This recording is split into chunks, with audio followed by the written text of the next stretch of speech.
Tem uma memória um pouco disso, num outro sentido você vai entender, que é assim, eu me lembro antigamente, quando, por exemplo, a gente jogava videogame e não tinha essa coisa do videogame ser ligado à internet, né? Uhum. Era uma coisa que você comprava o disco lá na banca, o pirata, Sim. aí você colocava no seu videogame, eram aqueles times. Tava até atualizado, mas aí acontecia uma janela de transferência, a gente jogava muito com time internacional, etc. E ficava tudo desatualizado. Não Porra, dá sei pra lá, correr atrás. o Henry Nossa. saiu do Arsenal e foi pro Barcelona. Então o que a gente fazia? A gente já tinha um acesso à internet por computador e tal, não existia smartphone ainda. A gente entrava nos sites de transferências internacionais. Pra Eu atualizar. me lembro, ficava aí meu primo a tarde inteira ali, ó. Fulano saiu do Arsenal e foi pro Barcelona. Ou seja, e a gente ia trocando os times. A gente atualizava o negócio. Sim. Hoje em dia, você dá um clique ali, pá, Atualiza faz sozinho. você tudo atualizado. Não tem mais graça nenhuma. Cara, eu ficava um dia só editando uniforme, patrocínio, transferência. Meu pai passava assim, olhava, meu, você não joga, não? Então. Aí eu falei, não, pai, Só primeiro depois que tudo tô arrumando tudo, o nome dos estádios, a bola, a chuteira que fulano jogava, o lateral direito do Birmingham. Colocava a chuteira que tava no Google que o cara usava. E você ia memorizando. Sim. Exatamente. Tanto o que você colocou quanto o que você tirou. Exatamente, Então, essa cara. memorização, eu não sei se vocês têm essa percepção, mas para mim o videogame nada mais é do que uma materialização de tudo que a gente imaginava quando jogava botão. Quando eu jogava botão, fazia barulho da torcida. Agora tem. Quando eu jogava botão, eu fazia em volta plaquinha de papel com publicidade e torcedor. Agora o videogame já te traz.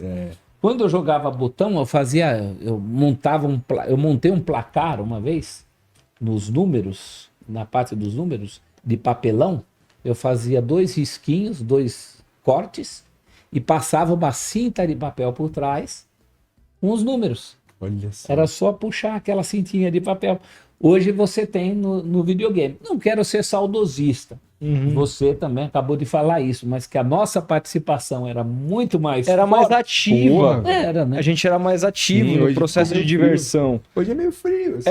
Então. Muito fácil, né? Muito fácil. E outra, pô, antigamente pra gente assistir, eu gosto do Arsenal. Precisa assistir um jogo do Arsenal, não era fácil, assim. Hoje em dia, cara, você liga aí na Star Plus, na ESPN, você vê tudo que A você oferta quiser. é muito grande. muito grande. Às vezes eu olho, meu filho agora já tá maior, né, 19 para 20 anos, mas eu falava para ele quando ele era menor, eu falava, cara, se eu tivesse essa oferta que você tem, eu não fazia mais nada na vida. Eu ficava de manhã até a noite, porque você imagina um cara que fazia o caderno de time em cima do gol do Fantástico, se tivesse essa oferta, né? E eu acho muito legal, sempre incentivei meus filhos. E Celso, assim, na parte acadêmica, assim, você como professor, porque você é um cara de uma geração ali, você deve estar com o quê? Uns 55 anos. Você falou que começou no fim da década de 80 ali, né? 89 eu me formei. Exato.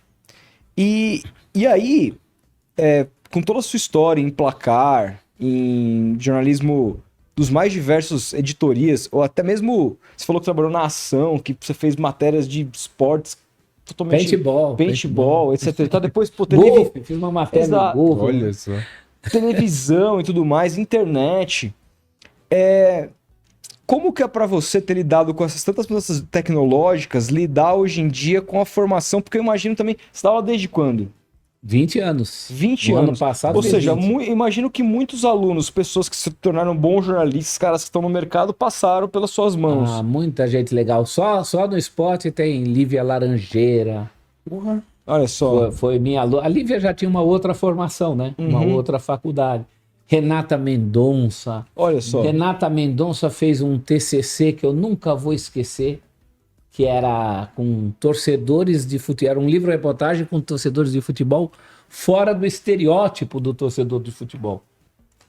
Eu lembro que uma das fontes dela, palmeirense, doente, foi aquele grande neurologista. Puxa, eu sempre esqueço o Acho que teve nome aqui. do professor. O Miguel Nicoleles? Miguel teve aqui com a Nicoleles. gente. Miguel Nicoleles Final do ano passado. contou uma história para ela, deve ter contado para vocês, ele em cima do telhado nos Estados Unidos, não contou? Ele contou tanta história que Ele essa estava eu não, acho que não. nos Estados Unidos, final Palmeiras e Vasco, 2000, acho, do Rio São Paulo. A virada. E ele... Ah, não, 4 Não, a é 0. o outro. Sim. Ele queria ver aquele jogo e subiu lá para mexer na antena parabólica, não tinha jeito, aí ligou lá para Globosat e falou, olha, eu tô aqui nos Estados Unidos, eu preciso do sinal. Aí os caras falaram, mas o senhor tá na costa leste ou oeste e o sinal só vai para uma costa. E ele falou do celular lá de cima do telhado, segundo o relato que ele deu para Renata Mendonça. Né? Não, vocês me liberam o sinal, senão eu vou me jogar daqui. Eu sou Miguel Nicoleles, sou candidato ao Nobel, eu vou me jogar daqui. E os caras ficaram com medo e liberaram o sinal para ele. Então a Renata no TCC contou essas histórias. Foda, velho. Algumas pessoas muito legais, Renando Couto, lá da ESPN, faz muito ciclismo também, eventualmente outros esportes. O Renan eu conheço quando ele estava no ensino médio. Ele ia em lançamento de livro meu e a gente já conversava, estava na cara que ele ia seguir carreira. Orientei o TCC dele na Casper sobre o curto espaço de tempo, agora não lembro se são 8 segundos, porque o automobilismo não é muito meu forte, mas o curto período de tempo que o Massa foi campeão do mundo, quando ele cruza a linha de chegada. 2008, é. Ele fez um TCC inteiro sobre isso. Pô, que legal. Então é muito, muito legal, né? Conviver com essas pessoas. Assim. E quais são as diferenças que você vê com relação ao profissional que é formado hoje em dia? Porque tem uma pergunta muito específica. Né? Assim, eu tenho, não sei se é uma... Hoje eu superei um pouco isso, superei bem isso, porque quando você começa também a entrar nesse meio do digital e fazer as coisas pelas próprias mãos, e depois que as coisas começam a dar certo, você começa a parar de se sentir perseguido, né? Mas eu era meio magoado com a grande mídia de não ter tido oportunidade e tal, de ter tentado e tudo. E aí eu ficava sempre pensando, muitas vezes eu via nomes dos mais variados tipos que eu dizia... Isso desde moleque. Quando eu era moleque, você fala assim, pô, cara, eu com 12 anos comento melhor que esse cara sobre o meu time. Eu sei mais do meu time do que esse cara. E aí eu ficava vendo assim, eu sempre reparei por que sempre tivemos tanta dificuldade de alocar nas grandes mídias essa molecada que meu, é isso que você falou, é um negócio assim insano quanto essa gente é inserida e é engajada com isso, criativa. E eu vejo que na grande mídia há uma dificuldade de alocar essa molecada. É muito uma percepção de quem não conseguiu se alocar nesse meio? É meio que a realidade mesmo? E se sim, por quê? Olha, eu dou um curso livre de jornalismo esportivo na Casper Libero, né? E é sempre uma experiência emocionante, porque dos cursos livres da Casper é um dos mais procurados. Acho que é mais pelo tema do que pelo professor. Mas, em todo caso, eu lido ali com 30 pessoas e em cada despedida são 4 encontros, 4 noites. Eu sempre falo a mesma coisa com muita segurança, né? Vocês são muito melhores que o mercado. O mercado, se o mercado não os absorve, a culpa é do mercado. Né? Claro que nem todo mundo é gênio. Claro. Mas eu acho que a gente tem algumas limitações. A primeira delas é física e matemática. Tem muita gente... para pouco, aliás, cada vez menos veículos tradicionais, né? Redações. Eu, quando entrei numa redação, tinha 30, 40, 50 pessoas trabalhando. Hoje mudou isso. Hoje mudou. É menos lugar para você colocar as pessoas. Por outro lado, televisão, por exemplo, nunca pensei em fazer. Porque quando eu entrei nisso aí, era só a TV fechada, você tinha canal 2, 4, 5, 7, 9, 11 e 13. Né? E alguns nem trabalhavam com esporte, como no caso do SBT. E talvez no meu tempo fosse pior ainda, porque você via sempre as mesmas vetustas figuras ocupando os mesmos lugares que não saíram. Hoje há uma maior rotatividade, mas acho que tem o lado bom de você não ter a dependência do que você chamou aí de grande mídia. Né? Você está aqui tocando seu barco com essa percepção. Eu lembro que a primeira vez que eu ouvi falar de Twitter na vida, na verdade já tinha ouvido falar, mas não dava a devida bola. Quem fez a minha cabeça, foi o Marcelo Taz.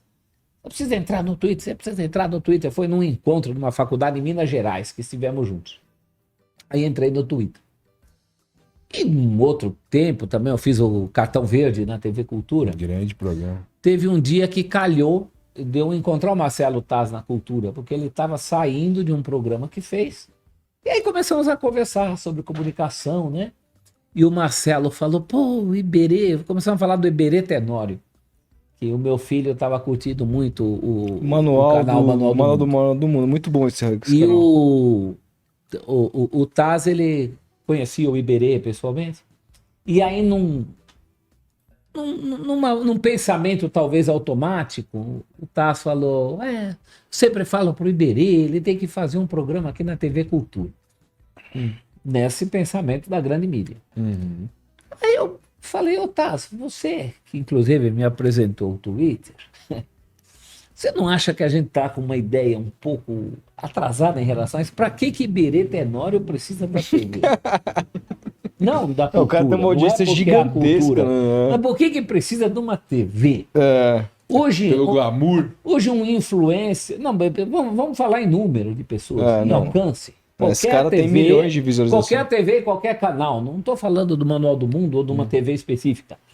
Mas qualquer pessoa hoje, qualquer influencer, ele é muito mais assediado na rua do que eu, por exemplo, ou reconhecido, do que eu fui ontem ao ir na Arena Corinthians. Claro que tem meu público, né? Tem meu público. Muita gente falou que vê o nosso programa, mas tem todas aquelas limitações, né? Sim. Uma das pessoas que me encontrou falou assim, não, veja o programa de vocês porque é um horário bom para mim, das 9 às 11 da manhã. O que às vezes não é bom para outras pessoas. Sim. Tudo bem, estamos também no Star Plus, nas outras YouTube. plataformas, no YouTube. Mas o que eu quero dizer é que tudo isso hoje fala muito mais alto do que a tal mídia tradicional. Pois é. Então, Rodolfo, que bom que você superou isso e tem que superar mesmo.